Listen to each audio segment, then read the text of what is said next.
In conversation with Alex Evans.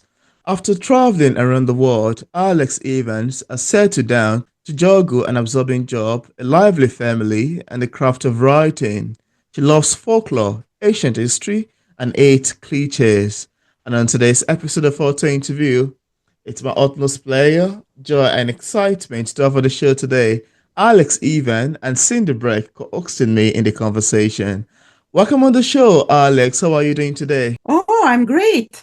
And thank you very much for your kind invitation. I'm really looking forward to that.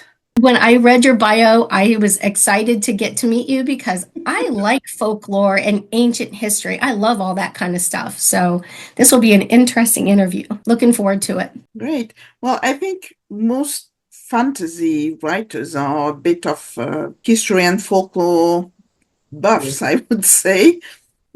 So that goes with the job, I guess. Yeah, it does. But I love to see what your spin is on things and get to explore your world and what you've written. I was actually first taken aback by the description page of your book, A Witch Guide to Business in Amazon, and I would like us to start today's conversation by asking one of the main questions authors get asked.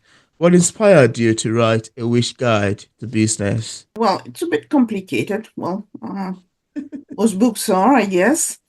Uh, First, well, I have to say this is a fantasy novel. Yeah, With a mix of genre, fantasy, noir, adventures. In French, you don't have very set up categories or rather subcategories yeah. in fantasy. And that's a book I first wrote in French about 8 years ago.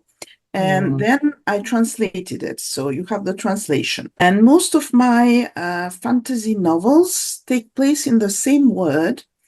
It's a word where magic is cyclical. mm, It disappears and reappears over 1,000 year cycle.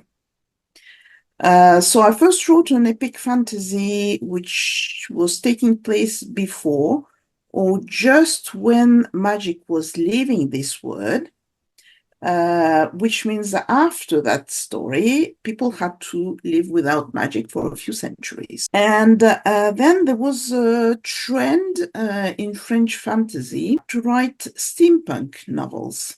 mm. It was very popular. So I decided to write a steampunk gaslight novel, and I decided to write it in the same word because it was actually quite interesting to look at what would happen to this word once magic has left Mm. and when it returns. So magic has left and people have to develop normal technologies, just like in our real world.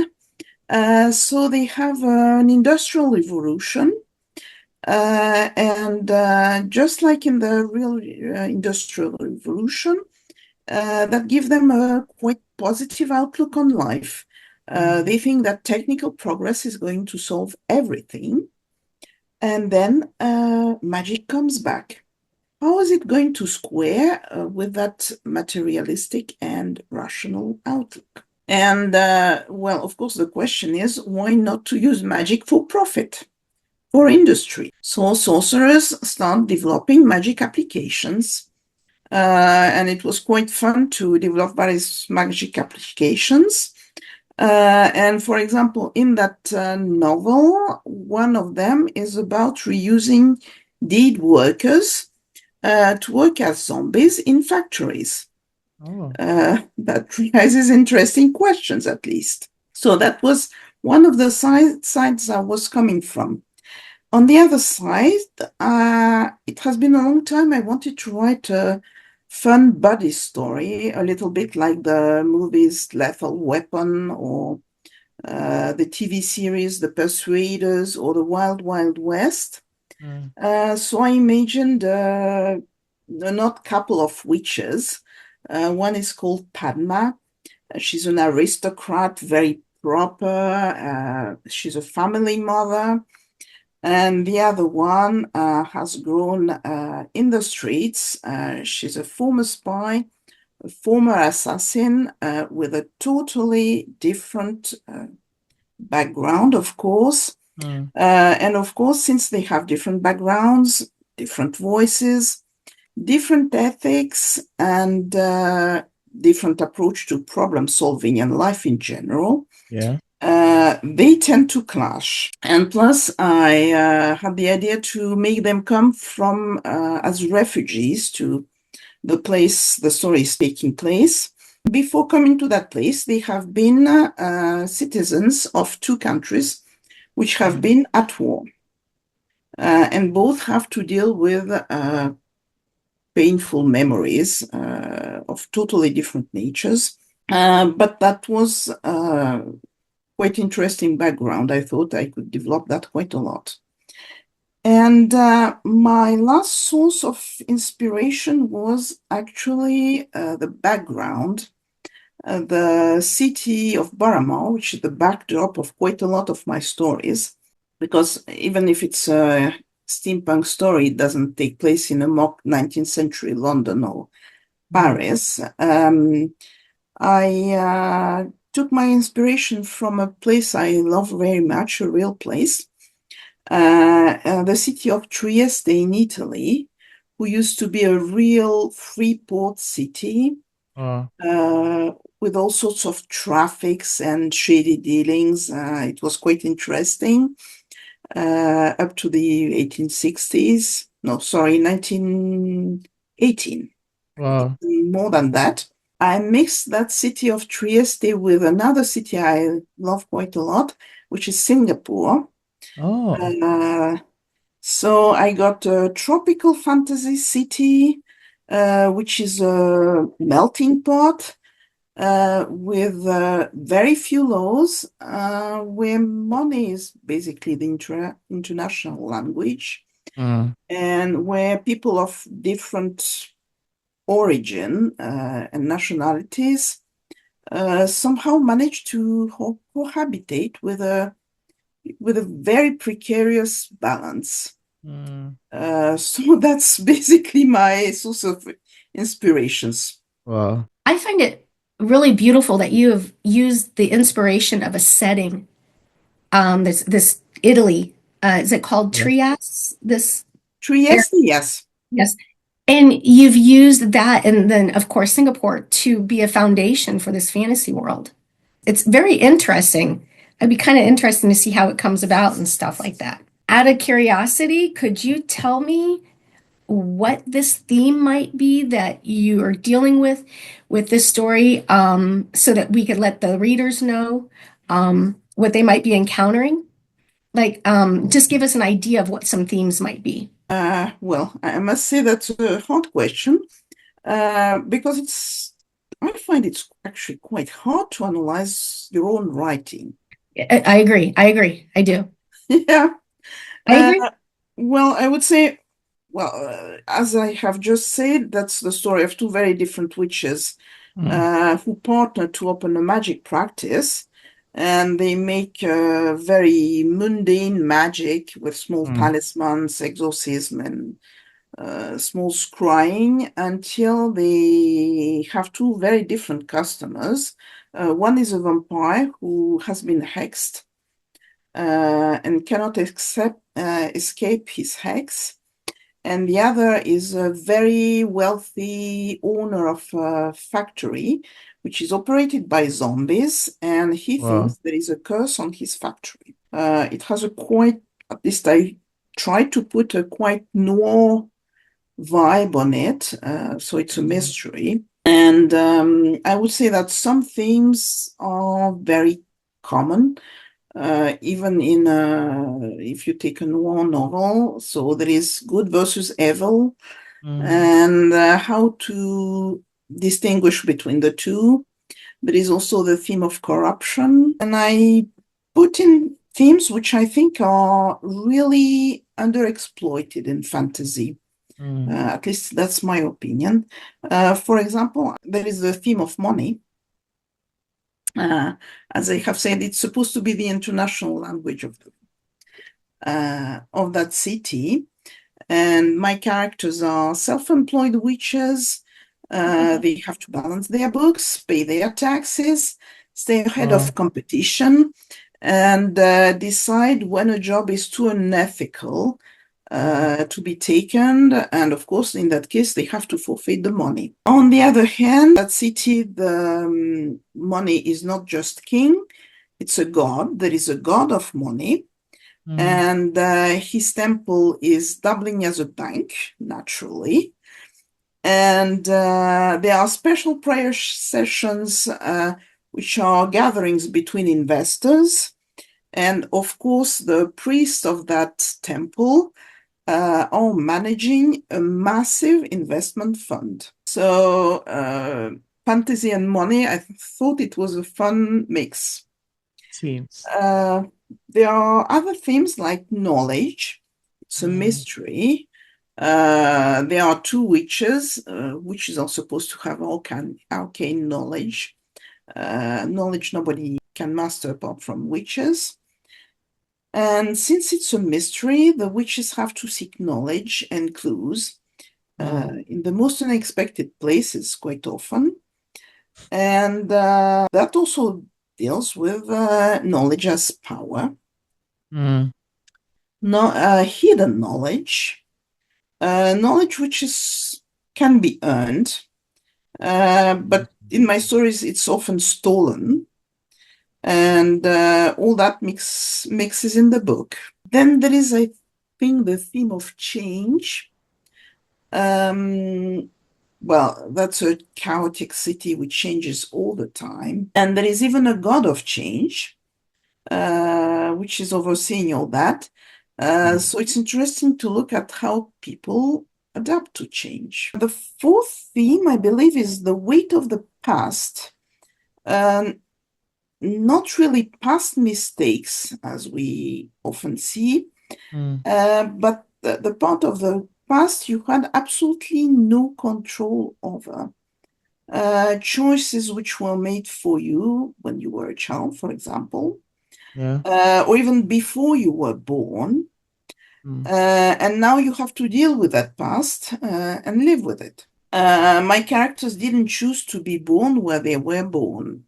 One in the gutter, and the other one in a very uptight and bigoted family. And they haven't chosen either to be in the middle of a war or to leave their country. But here they are, they have to live with it. So it also tackles a little bit the theme of adaptation. Wow. Definitely have covered quite a pattern there of different themes and stuff like that. You've kind of inspired me here.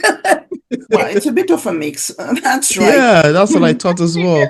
It's definitely a lot. So, yeah. Thank you for sharing that. Yeah, that's what I thought Thank as you. well. Like that's a trunkload of teams you've got in there. Quite beautiful to know.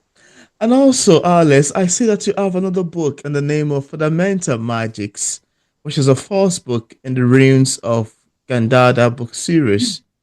I'd like to ask you if you could tell us about the making of that as well, and also what inspired you to explore folklores and ancient history in your writing. I think I've got two questions in there already. I think you were talking about fundamental magics. Yeah. Well, it's a book which is written again in the same word, Uh, which takes place about 10 years before that story, mm, but in another part of this word. So we get another perspective on magic and how this word works. And that tells the story from the point of view of another witch. But this witch is actually an academic. She's a self-made woman who has come from a very poor background, from a very backward, dying community, which is plagued by fanatism, which hates magic.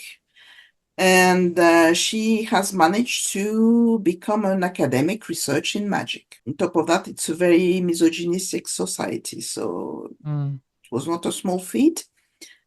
She doesn't want to remember what she had to do to get there. but it's a fantasy novel, so eventually she has to face it. Quite a lot of this book, I must say, was inspired by people I knew.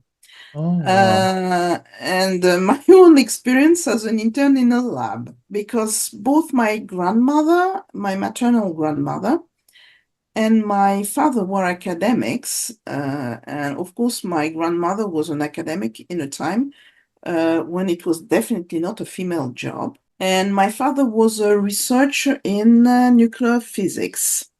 Wow. And it was back in the 60s and 70s, so in the middle of the Cold War. And I figured that, well, if magic had appeared in the 70s, or generally in the industrial world, countries would definitely compete in order to get hold of magical technology for war.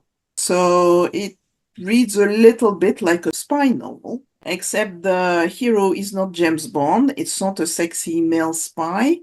It's a bespectacled female scientist with absolutely no muscle, but a very good brain and a very twisted one. Wow. So taking all this information, and I'm so glad that Peter asked you about, the aspect of the fundamentals of magic and so forth there. But I'm curious, you've got these books out there. How do you, as an author, deal with the feedback that you get from your readers?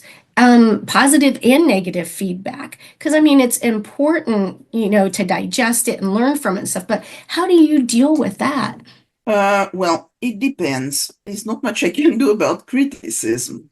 No, no, but Since my book do not fill the usual brackets, it's not a romance, it's not really a mystery. It takes place in a web which is not too conventional. I had quite a lot of criticism. Well, I don't have any rules really. I think you should listen to it and analyze it. I had some criticism when I first self-published that book, The Witch's Guide to Business. The voices between the two witches were too similar. Wow. And I had several critics like that, so I said, well, it's probably true. So when the book was finally published, I rewrote part of the dialogues. So I believe this was a very useful criticism. Otherwise, some criticism come as a reflection of people's choices and expectations.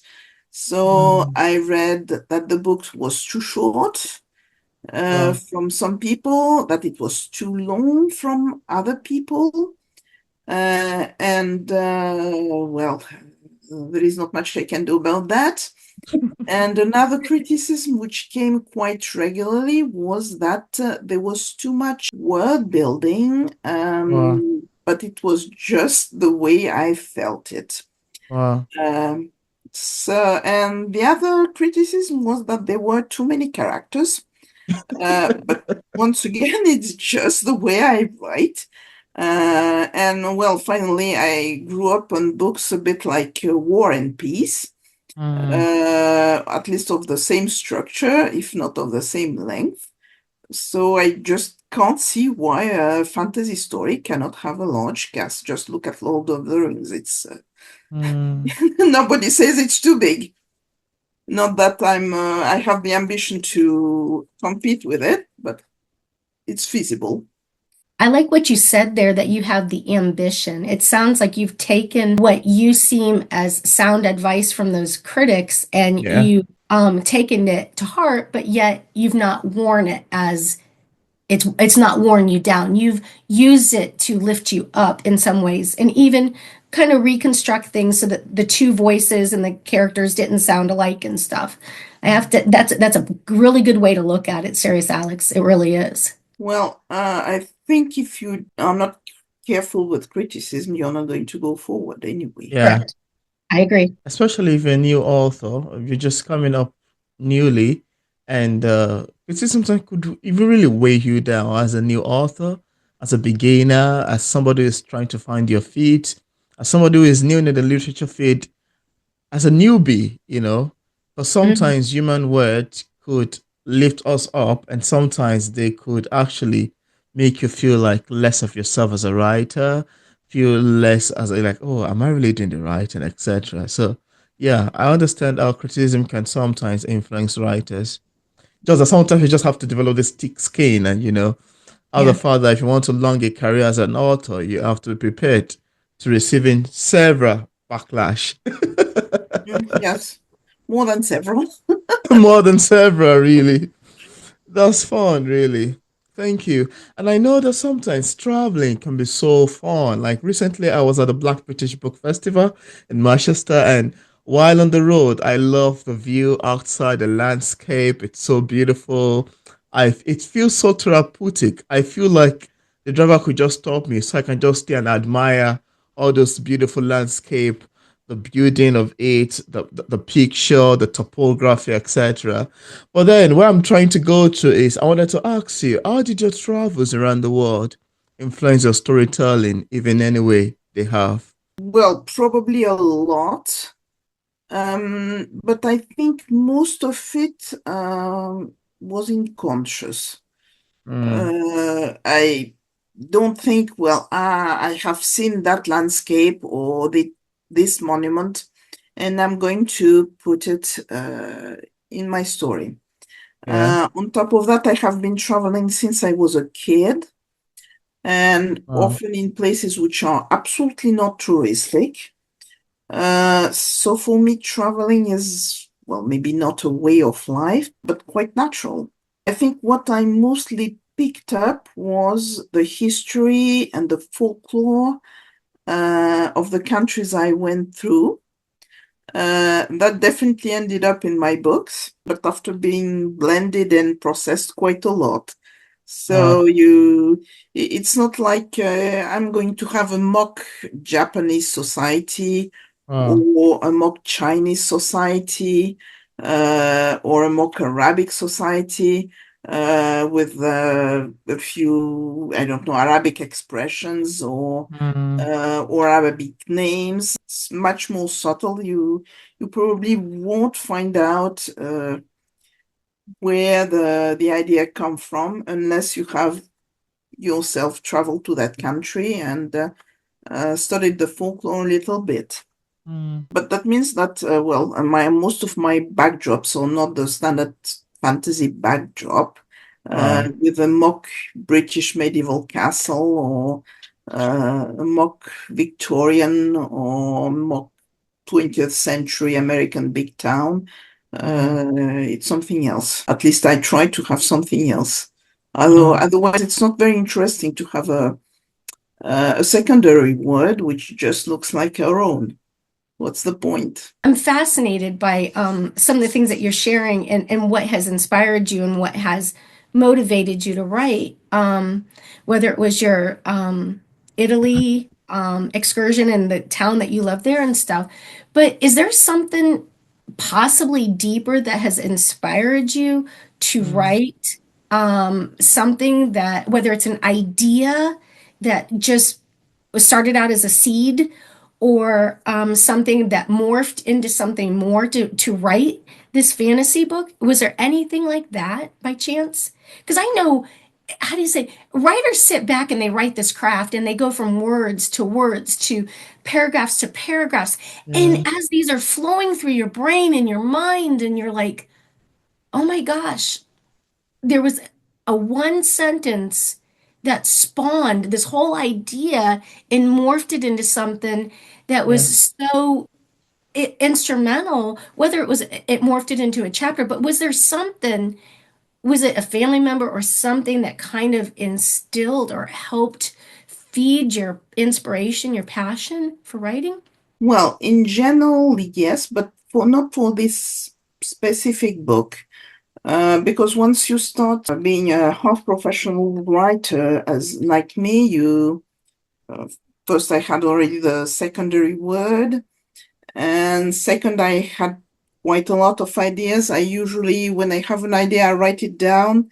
in a notebook. And after that, when I want to write a novel, actually, I'm going to go through my notebook and pick up a few details I'm going to put in my novel. So it's more of a technical and I would say a conscious process rather than a flash of inspiration or a flash of insight. I had flashes of insight, but for other stories. But definitely not this one. This one was, well, I wanted to follow a certain trend. And I had a certain craft to do it. Okay, so you took two different routes.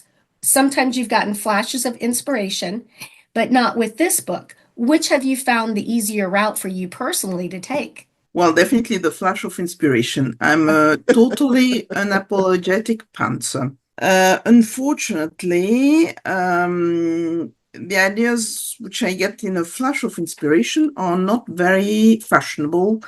Well, the first novel I wrote in that word, which was an epic fantasy, people who read it said, well, it was a great novel, but commercially it had absolutely no success whatsoever. That's why I decided to write something following the trend. That's amazing. Well, that's a bit sad, but that's the way it is. But it satisfied something in you, though. Yeah. Oh, yes, it was much more interesting to write than this mystery, I must say. That's fun to know, really. That's quite beautiful to know. I love your take on this, really, and I love your answers to this question so far. Thank you for sharing.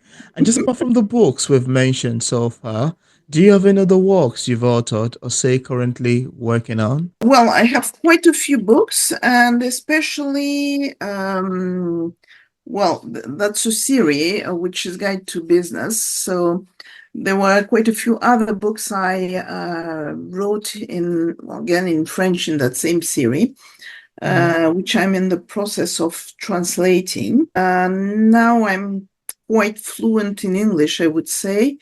I am trying to write directly in English, but of course I'm writing much slower than what I would do in French. I'm not too sure about the grammar.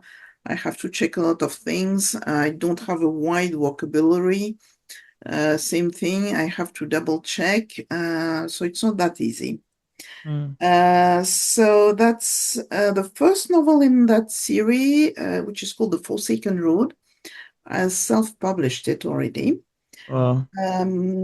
That story, well, that came from a flash of inspiration. And that's a story I wanted to write for a long, long time, at least 15 years.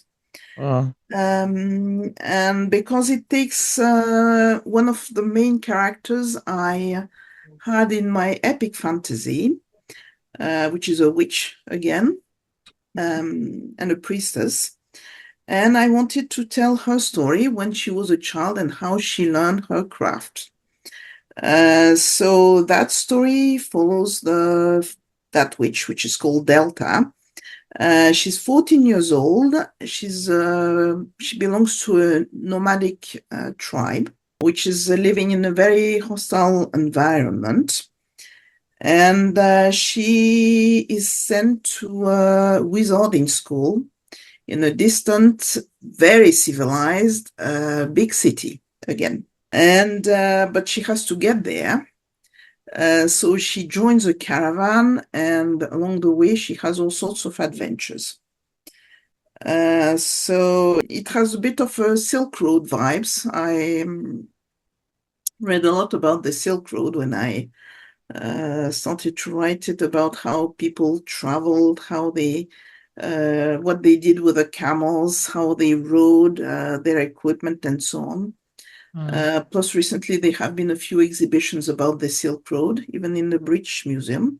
So it was quite interesting to do even research about it. But it's, well, once again, it's definitely not a Harry Potter type of story. For one, I can't see teenage kids to be taught about, I don't know, how to make fireballs or any dangerous spell. So these teenagers, they are just taught to make very basic and very safe, I would say, magic until they are graduated and of age. But of course, they are teenagers, so they are not necessarily going to do as they are told. We've talked a lot about inspiration, the craft of your writing. And I'm wanting to draw it back just a little bit and ask you two questions, if you don't mind. One is, in the process of your publishing your book, were there any challenges that you encountered in this process of writing your book, and so forth, that you could share with a new author coming up on the market that you would advise them to do? And number two, I was curious, is there anything that you would like to share with P English Literature's listeners about your book that we have not taken the time to mention right now? For your first question, I must say I was not planning to be published, traditionally published. It was more by chance. So Wow. I didn't have any expectations about that. First, I was self-published. We had a sort of writer collective to pool resources for promotion, editing, that sort of stuff. Yeah. But some of these authors were actually professional scenarists for graphic novels. Oh, wow. So they had some contacts in the publishing industry. And at some point, a publisher basically bought the whole label, all the books of the collective, of which I was part of, and published them. So there was not much difficulty. There were very few edits from what I remember. The most difficult thing was to really check I was paid on time and the right sum of money. So no, I don't have any sort of very complicated advice to give. What I can say else about my book, I think I would rather put a content warning, Yeah. really. Because as a reader, I absolutely hate clichés. So as a writer, I just don't use them. So just for readers, which might have the wrong expectations, I would say I can have a love story in my book, but it's not going to be a romance at all. Most of my magic artifacts tend to come without a user manual, and Wow. that's the fun part of the Yes, story. I agree. That would be the fun part of the story. Yes, my prophecies are so twisted Wow. that may just keep arguing about their interpretation, and well, by the time they have reached a conclusion, the prophecy is not relevant anymore. Well, my mages tend to have ordinary problems on top of the magic ones. They can have leaking roofs or unruly children. That's much funnier that way. In my world, the countries are not, actually, I have very few feudal kingdoms. I have kingdoms, but not the Western European feudal style. I even have a few democracies and real anarchies. So that's quite interesting to explore the various societies. And actually, the story I was talking about a little bit earlier, Fundamental Magics, takes place during elections. And of course, magic is the central and very controversial topic of the elections. Well, I obviously don't have damsels in distress, but I have sometimes princes who need saving. I have very few princesses. I prefer witches. My bad guys are not necessarily of the super smart, super sinister, and Machiavellian type. They can just be somebody a little bit stupid with too much power. The word in my book contains different cultures, geography, climate, and all that evolves with time. So there is no dynasty or institution will remain the same for centuries and centuries on end. On the other hand, there are natural disasters, epidemics, and of course, lots of politics. The readers who would rather have a medieval fantasy word, very reassuring one, they would definitely not enjoy my book. Thank you very much, really. And just in case for readers or viewers who are currently watching the interview, I would love to get a copy of any of your books. On what platform are they available on for purchase? Well, in the usual stores, Amazon, of course, also in paper version, on print on demand, and on all the online electronic bookstores distributed by Draft to Digital, so Kobo especially, Barnes and Nobles. And well, if they are willing to buy directly from me, I have a shop on Gumroad with my name, Alex Evans. And anyway, most of my books are $1 or less. Interesting. And I left a link in the description part of this interview where interested viewers can get a copy of Alex Evans' books directly on Amazon and Barnes& and Nobles on our website and also on other platforms. I also left a link to our social media pages for possible followings. So thank you so much, Alex, for accepting the invitation to be featured on P English Literature. And also, this conversation is more than awesome, very exciting and lovely around your beautiful titles. Thank you so much for coming on. Thanks to you. That was great.